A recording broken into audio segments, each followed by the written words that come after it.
A través del tiempo, Brian Weiss. 9. Abrir la mente al poder de las experiencias místicas. Hace poco fui invitado a un programa de entrevistas de una radio de Cleveland. Los oyentes llamaban desde sus casas, oficinas, teléfonos móviles o públicos. Muchos de ellos me demostraron su apoyo y compartieron sus experiencias personales conmigo, con el conductor del programa y con otros oyentes. Otros fueron menos amables. Una señora se enfadó bastante. ¿No sabe usted qué es pecado? Supuse que se refería al concepto de la reencarnación. No era así. La hipnosis es pecado, prosiguió. Jesús dijo que era pecaminosa. Pueden entrar demonios en el cuerpo. Yo sabía que Jesús no se había manifestado acerca de la hipnosis. Por entonces la palabra no estaba en uso. La hipnosis no se utilizó como instrumento terapéutico hasta el siglo XVII, por lo menos en la época de Mesmer. Sin embargo, tomo en serio todas las preguntas y comentarios. Tal vez la señora se refiriese a algún estado similar de conciencia alterada o concentración focalizada, aunque la palabra hipnosis aún no hubiera sido acuñada. Pensé durante unos instantes. Si la hipnosis es pecado, aventuré, ¿por qué la archidiócesis de Miami nos envía monjas, sacerdotes y empleados para que los hipnoticemos? Reconozco que no se nos enviaba a esa gente para que la tratáramos con terapia de regresión. Pero hacía ya más de una década que utilizábamos la hipnosis para ayudarlos a dejar de fumar, adelgazar o aliviar las tensiones. La mujer guardó silencio durante un par de segundos, mientras evaluaba esa nueva información. Luego volvió a hablar, sin aflojar una pizca. No sé cómo son las cosas en Miami, prosiguió, confiada, pero en Cleveland es pecado. El conductor del programa me miró y contuvo a duras penas una carcajada. Acabábamos de trabar conocimiento con el concepto de pecado local. ¿Por qué estaba tan furiosa la señora de Cleveland? Tenía miedo porque la idea de hipnosis era nueva para ella y amenazaba su concepto de cómo debían ser las cosas. Yo había desafiado su visión de la realidad, su forma de captar el mundo. La había asustado. Por lo menos era sincera. Cuando comento esta anécdota en los talleres de trabajo provoca siempre una gran carcajada. Pero parte de esa risa es la de quien se reconoce a sí mismo y sabe qué significa que una idea o concepto nuevo desafíe tu propia visión del mundo. Y esa idea podría resultar ser muy importante. En realidad, es probable que todos nosotros nos las hayamos tenido que ver, siquiera una vez en la vida, con uno de esos conceptos, aunque haya sido diferente para cada uno. Y todos nos hemos beneficiado con las ideas nuevas y amenazadoras que se presentaron en algún momento de la historia. La historia es lo que mejor enseña el crecimiento que se puede obtener si descartamos nuestro temor a ciertas ideas nuevas. Algunas de ellas han abierto importantes caminos nuevos en la ciencia, la economía, la política, la literatura y las artes. Algunas han proporcionado acceso a nuevas geografías y han permitido nuevas cartografías del espacio. Las ideas han ensanchado mucho los horizontes interiores de lo que nuestros antepasados podían alcanzar, sentir, saber y comprender. En 1633 Galileo fue juzgado por la Inquisición por presentar una teoría, basada en su experiencia científica directa y en la observación con un telescopio de su propia creación, según la cual la Tierra rotaba sobre su propio eje alrededor del Sol. El Sol solo parecía rotar en torno de la Tierra. Así Galileo refutaba la antigua teoría del universo geocéntrico. Herejía, dijo la Iglesia. Y Galileo fue encerrado en una torre. Para que lo liberaran, este brillante científico, que había llegado a ser profesor de matemáticas de la prestigiosa Universidad de Pisa a la edad de 25 años, fue obligado a desdecirse. Solo entonces lo dejaron en libertad. Isaac Newton, que nació en 1642, el día en que murió Galileo, aprovechó la obra del sabio de Pisa para desarrollar su propia teoría de un universo mecanicista que funcionaba mediante fuerzas físicas y sin la intervención divina. La obra de Newton fue aceptada y la percepción que la humanidad tenía del funcionamiento del universo cambió para siempre. Pese a muchas tentativas de la Iglesia, la obra de Galileo fue finalmente aceptada y mereció grandes elogios. Hoy en día todos los escolares saben de él, no solo por la importancia de su trabajo científico, sino por el modo en que demostró que la gente descubre la verdad mirando en su interior y confiando en sus propios pensamientos y experiencias, en vez de confiar en lo que otros le enseñan como verdadero. La obra de Galileo abrió el camino a nuevas formas de ver la ciencia, la religión y la historia intelectual y cultural. Su trabajo cambió nuestro modo de ver la realidad. Para la señora de Cleveland pudo ser igualmente dramático aceptar la idea de que la hipnosis puede curar. Podría ser la llave que la abriera a muchas formas nuevas de crecimiento personal. Muchos de nosotros podemos tropezar un día con una idea que cumpla en nuestra vida la misma finalidad. En los primeros capítulos de este libro hablé del papel de la mente al prepararnos para la experiencia de regresión, pero a veces la mente desempeña algo más que un pequeño papel en la regresión a vidas pasadas. A veces, durante la terapia, descubrimos que es uno de los protagonistas del proceso de curación. Sin importar hasta qué punto estemos preparados, podemos descubrir que la lección más importante es transformar los miedos y las limitaciones en mayor poder y placer. Para muchos de nosotros, la experiencia de regresión nos permite descubrir que lo que se nos dijo cuando éramos pequeños, algo contra lo que quizás hemos estado luchando toda la vida, no es cierto. Esa creencia que nos incomoda puede ser una enseñanza religiosa, una idea sobre la naturaleza del universo o algo relativo a la ciencia, quizás se trate de algo totalmente distinto. Sea lo que fuere, como resultado de la experiencia de regresión podemos descubrir que esa creencia ha interferido en nuestra propia experiencia de la verdad. También podemos descubrir que esta creencia ha dificultado de algún modo, tal vez de forma muy ínfima y sutil, nuestro crecimiento personal, poder o capacidad de disfrute. Al liberarnos de esa creencia contradictoria, conseguiremos que desaparezca la antigua manera de mirar y pensar ciertas cosas. Para empezar, ¿cómo adquirimos esa creencia limitativa? La persona que nos la inculcó puede haberse equivocado. Quizás aceptemos lo que se nos dijo cuando éramos muy jóvenes sin haberlo meditado o sin confirmarlo por la experiencia propia. Pero eso no cambia la verdad. Es absoluta y, como el amor, constante. Cuando se acepta la verdad, las posibilidades de la vida parecen aumentar. Para algunas personas, la lección consiste en abrirse a la verdad y el amor. Anita era una ama de casa de 42 años, cuya educación cultural y religiosa había sido intensamente italiana y católica. Cuando vino a verme, solo para ver qué pasaba, estaba tomando medicamentos para contrarrestar su grave depresión. Presentaba los síntomas habituales de una depresión clínica, humor disfórico, dificultades para dormir, desesperanza y falta de energías. Este estado suele indicar un sentimiento de impotencia, palabra que desde luego describía a Anita. Se sentía oprimida por su familia, su ambiente religioso ritualista y, especialmente, por el modo en que estas dos fuerzas parecían determinar su conducta en la vida.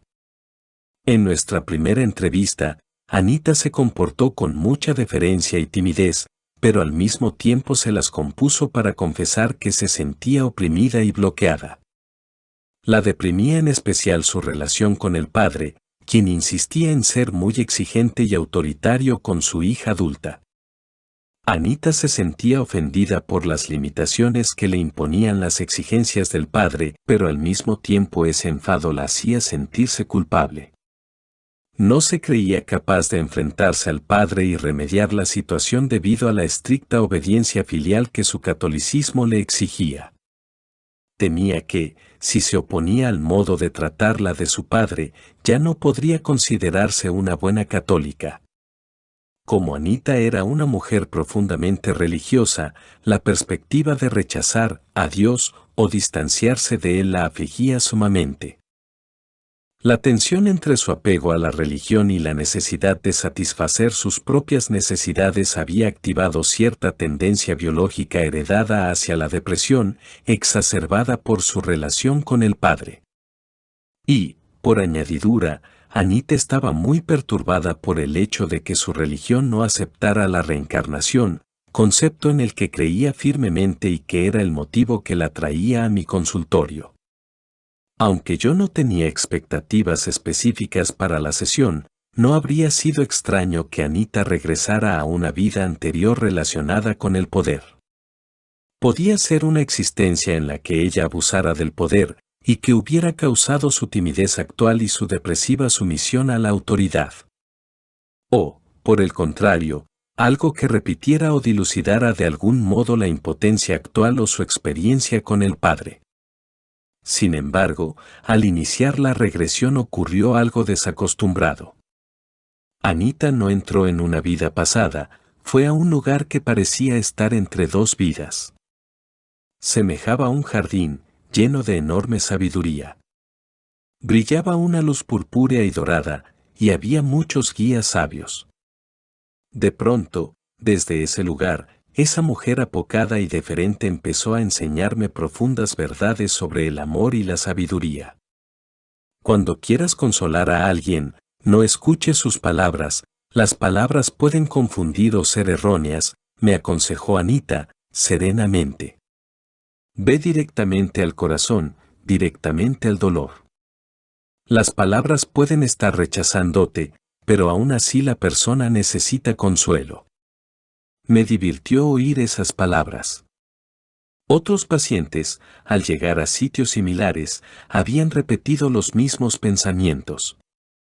Esa mujer, que no era erudita, teóloga, filósofa o psicóloga, me estaba enseñando algo muy importante sobre la naturaleza humana. Anita tenía más que decir. Empezó a pronunciar otro bello pensamiento fragmentario procedente de ese lugar entre dos vidas. Alinear el amor de la mente al amor del corazón. Entonces estamos en armonía, en equilibrio. Acababa de expresar algo muy próximo a una clásica definición esotérica de la sabiduría que implica la fusión de la mente y el corazón.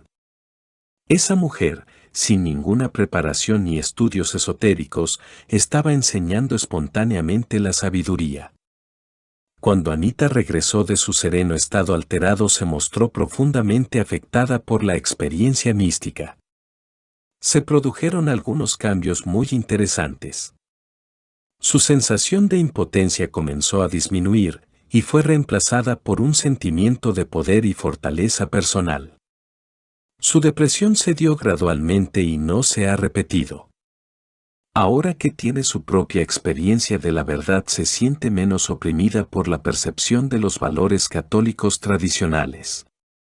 Tiene más confianza en sí misma para redefinir su relación con el Padre, a lo que se ha dedicado gustosamente. Ahora lo ama más, porque su experiencia de regresión le permitió comprender, profunda y personalmente, la parte importante que desempeña el amor en la gracia. También puede ver a su padre con más claridad, ve que también él tiene sus propios miedos y limitaciones. Él se ha convertido en una figura real y al mismo nivel que ella, y Anita lo ha perdonado. Hace poco me reveló que su experiencia, al suministrarle acceso directo a la verdad, le ha proporcionado una inesperada recompensa. Ha descubierto que tiene cierta capacidad para curar. Por ejemplo, descubrió que las fiebres de sus hijos responden a su contacto. Se ha entrevistado con algunos curanderos reconocidos y se siente que está a punto de emprender un camino largo, maravilloso y excitante. Un niño que había nacido con defectos cardíacos congénitos fue sometido a varias operaciones a corazón abierto a los 3 meses de edad, a los 2 años y medio y nuevamente a los 5. Durante las intervenciones estuvo varias veces a punto de morir, los médicos no esperaban que sobreviviera. A los 8 años le dijo a su madre que, mientras estaba aún inconsciente en la sala de vigilancia intensiva, tras una de esas intervenciones, había recibido la visita de 8 hombres chinos, que le hablaron sobre su recuperación. El niño comentó que uno de los chinos tenía una espada y la hacía girar constantemente. La usaba con frecuencia para cortarse la barba, pero ésta volvía a crecer casi de inmediato. Describió a los 8 tipos chinos con todo lujo de detalles. Al investigar el asombroso caso de su hijo, la madre descubrió la representación física y filosófica de los 8 tipos chinos de su hijo. Son los Pashen u 8 inmortales, representaciones taoístas de personajes históricos que han alcanzado la inmortalidad. Uno de ellos es tal como su hijo lo describió, Lutun Pin, santo patrono de los barberos, quien recibió una espada mágica como recompensa por haber resistido a 10 tentaciones. El niño asegura que aún recibe la visita de los 8 hombres chinos y que estos continúan proporcionándole información. Esta es su experiencia mística directa de la verdad y la orientación, que él acepta por completo, gozosamente y sin cuestionamientos, y que proporciona consuelo en los momentos traumáticos y aterradores. Sin las trabas del filtro mental de los adultos sobre lo que está bien o mal creer, el niño puede aceptar una fuente directa de orientación y una experiencia directa de la espiritualidad. A diferencia de su madre, muy curiosa y bien intencionada, no tiene ninguna necesidad de comprobar los hechos. Hace poco tuve una paciente de Georgia. Beth era una mujer de unos 52 años que administraba una agencia inmobiliaria. Se había separado de su esposo, un hombre sumamente autoritario, que tenía una aventura con otra mujer. Al mismo tiempo, Beth reconocía que se entrometía demasiado en la vida de sus hijos, ya adultos. Como resultado de la separación matrimonial, paso que en lo personal era positivo para ella, se había tomado como propios los problemas profesionales y amorosos de sus hijos, un varón y una mujer. Beth sentía la necesidad de compensar exageradamente la distancia que su esposo mantenía con respecto a los hijos. Esa responsabilidad se sumaba a otros problemas, por lo que se sentía deprimida y abrumada. Beth no estaba familiarizada con la literatura esotérica. Había leído muchas vidas, muchos maestros, pero casi nada más sobre fenómenos psíquicos, vidas pasadas u otros temas relacionados. La preocupaban sobre todo sus relaciones y quería aliviar la sensación de tristeza y desesperanza. En estado hipnótico, Beth comenzó a relatar un episodio que me hizo recordar algo que había leído sobre Edgar Cayce, el legendario médium y vidente. Beth se encontró en una finca o jardín mágico con bellos prados y laderas y salpicado de raras estructuras o edificios de cristal. Se detuvo enseguida frente a un gran edificio especialmente bello, con incrustaciones de mármol. En ese momento se le unió un sabio guía, vestido con una túnica blanca. Juntos ascendieron la escalinata que conducía al edificio. Beth tuvo la sensación de que esos peldaños le eran vagamente familiares. Una vez adentro descubrió que en ese edificio había muchas habitaciones, como en una biblioteca. Su guía le mostró una habitación grande y la condujo a un estante en especial, donde ella encontró un libro con su nombre en el lomo. Lo abrió en una página donde figuraban las circunstancias de su vida actual. Beth descubrió que, si volvía las páginas del libro hacia atrás, podía leer sobre sus vidas pasadas, y así lo hizo. Yo la observaba mientras ella hojeaba el volumen con los ojos cerrados. Parecía estar experimentando y absorbiendo muchas cosas, pero no tenía necesidad de compartir ese conocimiento conmigo. Le dijeron que, en otras páginas del libro estaban sus vidas futuras, pero el guía le pidió, en un tono muy cariñoso, que no mirara esas páginas.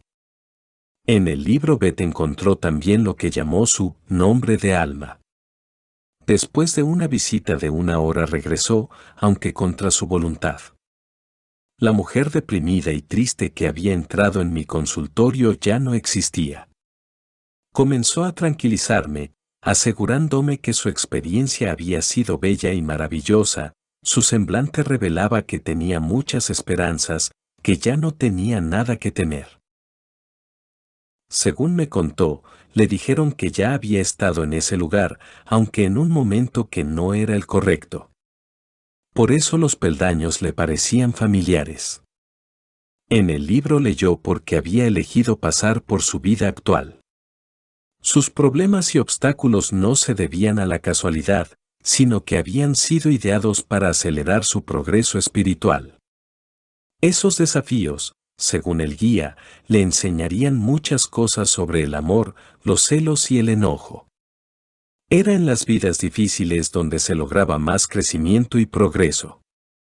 Las vidas fáciles, dijo, eran algo así como un descanso. Al parecer, Beth, al igual que Anita, tuvo una experiencia mística.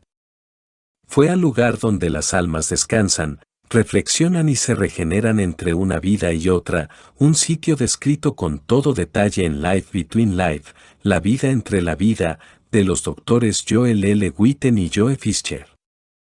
En ese lugar el alma puede presentarse ante unos cuantos guías, repasar lo que ya ha vivido y decidir qué vida experimentar a continuación. Mientras ella hablaba, comprendí que Beth no sabía con exactitud qué libros o registros estaba leyendo. No tenía conciencia de estar pasando por el esotérico proceso de revisión de la vida. Simplemente estaba recibiendo las respuestas que necesitaba, en este caso no se basaban en relaciones pasadas, sino en lecciones espirituales. Entonces comprendí cuál era la verdadera pregunta que Beth me había planteado al venir a verme: ¿por qué elegí esta vida tan difícil? Mediante esta rara experiencia de regresión, Beth había hallado una respuesta.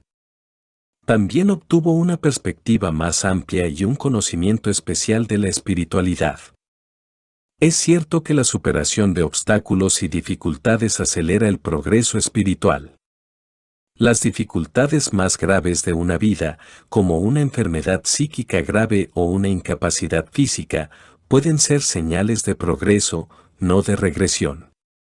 En mi opinión, con frecuencia son las almas muy fuertes las que han elegido soportar esas cargas, pues les proporcionan grandes oportunidades para crecer. Si una vida puede compararse a un año en la escuela, vidas como esas corresponderían a un año de estudios de posgrado. Probablemente por eso las vidas difíciles son las que con mayor frecuencia se recuerdan durante las regresiones. Las vidas fáciles, los periodos de descanso, no suelen ser tan significativas. Beth había logrado una nueva serenidad, mayor poder en su propia vida y la capacidad de buscar el crecimiento futuro. Su percepción mental de la realidad había cambiado de una manera profunda, su percepción de su propio potencial para alcanzar la alegría aumentó espectacularmente. A veces, lo que nos proporciona alegría es superar nuestro miedo a expresar nuevas ideas al mundo. Mi primera experiencia con un vívido recuerdo de una vida anterior ocurrió durante una sesión de masajes de acupresión para los dolores crónicos de espalda y cuello. Pocos meses antes de que se publicara Muchas Vidas, muchos maestros recurrían a un terapeuta de acupresión, shiatsu, para aliviar ese dolor recurrente. Como las sesiones se llevaban a cabo en silencio, yo aprovechaba ese rato de tranquilidad para meditar. En la tercera sesión llegué, al cabo de 1 hora, a un estado de relajación muy profundo. Mientras el terapeuta trabajaba con mis pies, Me sobresalté al captar una escena de otro tiempo. Yo no dormía, estaba bien despierto.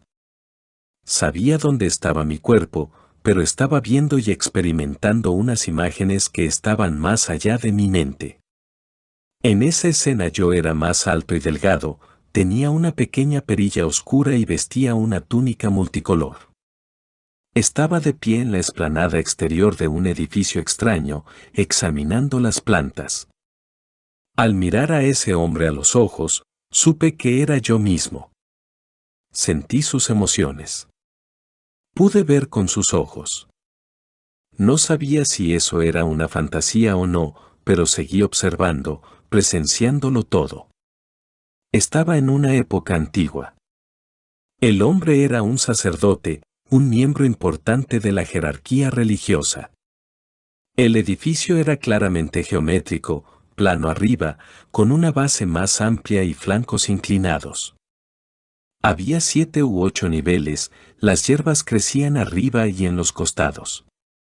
Los distintos niveles estaban en algunos puntos conectados por amplias escalinatas. Me vi examinar las plantas y pensé, parecen tropicales, pero no son plantas que se encuentren en Miami. Muchas eran grandes y verdes, yo nunca las había visto. Gradualmente cobré conciencia de una palabra que tenía en la mente, Sigurat. No sabía qué significaba. Miré al sacerdote, pasando alternativamente de su perspectiva y visión a otra exterior, objetiva y total. Cobré conciencia de su vida, su anterior idealismo, su espiritualidad, habían dado paso a los valores materiales en cuanto ascendió a un puesto de gran poder y autoridad. Incluso contaba con la confianza de la familia real. En vez de utilizar su posición para fomentar los valores espirituales, la hermandad y la paz de su pueblo, aprovechó su poder para satisfacer la codicia y la lujuria y para conseguir aún más poder. Me entristecí. ¡Qué desperdicio! Tantos años de objetivos idealistas, estudios y luchas, desperdiciados por imperativas pero mundanas ansias. El sacerdote murió a edad avanzada, sin recobrar jamás las virtudes y el idealismo de su juventud. Tuvo que dejar su riqueza en esta vida, el poder, la posición y el cuerpo. Volví a experimentar una gran tristeza. Había desperdiciado una buena oportunidad. Esa noche volví a recordar la palabra, Sigurat, y la busqué en la enciclopedia. Sigurat es el nombre que reciben los templos de forma geométrica que yo había visto, templos de la época asirio-babilónica. Los jardines colgantes de Babilonia eran un ejemplo de Sigurat. Quedé aterrorizado. No recordaba haber estudiado eso. Pocos años después de esta experiencia organicé un taller de 4 días para dar clases sobre la regresión en Boca Ratón. Asistieron unos 30 terapeutas, en su mayoría psiquiatras y psicólogos de todo el país. Trabajábamos entre 8 y 12 horas diarias, cada uno de los presentes practicaba la regresión con otro y a su vez actuaba como paciente. Un sistema cerrado como ese, con muchas personas brillantes y cargadas de energía, puede llegar a ser muy intenso, y esa intensidad me afectó. De hecho, me afectó tanto que en la segunda noche desperté en medio de un sueño vívido. Una vez despierto, el sueño continuó desarrollándose, mientras yo me mantenía en un profundo estado hipnagógico. Ese sueño se basaba en un recuerdo de cierta vida anterior. En esa vida yo estaba prisionero en algún lugar de Europa, durante la Edad Media. Me tenían cautivo en algo que parecía una mazmorra. El cuarto era subterráneo, hecho de piedra. Yo estaba encadenado a la pared por un solo brazo, me torturaban por mis creencias, sobre todo por hablar de la reencarnación, que en ese país católico no era aceptada. Mi torturador no ponía empeño en la tarea, simplemente obedecía órdenes. Tras varios días de tormento, fallecía. Al terminar el sueño yo continuaba en estado hipnagógico. En ese estado, altamente creativo, recordé la vida que había experimentado varios años antes, en la que yo era un poderoso sacerdote que había abusado del poder para obtener gratificaciones materiales. Entonces oí una voz. Cuando tuviste la oportunidad de enseñar la verdad, no lo hiciste, dijo la voz, suave y cariñosa. Después, cuando no tenías la oportunidad, lo hiciste. En esa vida moriste por esta creencia, aunque no hacía falta. Habría sido más fácil y provechoso que hablaras del amor. En ese momento no era adecuado querer imponer ese tema. Esta vez, prosiguió la voz, con la misma suavidad, refiriéndose a mi vida actual, hazlo bien. En ese momento comprendí que la finalidad de mi vida era, en parte, transformar el miedo en amor y sabiduría. No podía sentir miedo a enseñar. Atrapados en la rutina diaria, a veces nos dejamos dominar por las preocupaciones y la ansiedad, tan interesados por nuestra posición social, la apariencia física y lo que otros piensen de nosotros que olvidamos nuestro ser espiritual, nuestra verdad absoluta, nuestro poder interior. Nos preocupan tanto la reputación, el puesto, no dejarnos manipular por los demás en su provecho, la posibilidad de pasar por tontos, que a veces perdemos el valor de ser espirituales. Tenemos demasiado miedo de saber y experimentar nuestro amor y nuestro poder. Los tiempos están cambiando. A los científicos que presentan ideas nuevas y audaces ya no se los encarcela como a Galileo. La lucha es ahora más interna y personal. Se está difuminando el límite entre el concepto intelectual y la experiencia mística directa. Hace poco, algunos físicos de una eminente universidad se pusieron en contacto conmigo. Estaban trabajando con un maestro del taoísmo chino para ver si podían descubrir el modo de cartografiar, explicar y reproducir el arte de Qigong, que favorece la salud por medio de movimientos, meditación y trabajo de energía, en una combinación del misticismo oriental y la ciencia occidental. Me invitaron a ir allí para explicarles el proceso de regresión a vidas pasadas, que es un componente esencial de la modalidad curativa del Qigong. A mi llegada, esos físicos de mente abierta comenzaron a tratar también la idea de la reencarnación. Actualmente se dialoga mucho sobre estos temas en todo el país. Físicos y psiquiatras se están convirtiendo en los místicos de los años 90. Estamos empezando a confirmar lo que los místicos de otras épocas sabían por intuición, que todos somos seres divinos. Lo hemos sabido durante miles de años, pero lo olvidamos. Y para conocer nuestro poder y volver al hogar debemos recordar lo que es realmente verdad. Debemos recordar cuál es el camino. La próxima parte. A través del tiempo, Brian Weiss. 10. Enriqueciendo la vida. Audio Gala YT. Suscríbete al canal, dale like y comenta. Muchas gracias.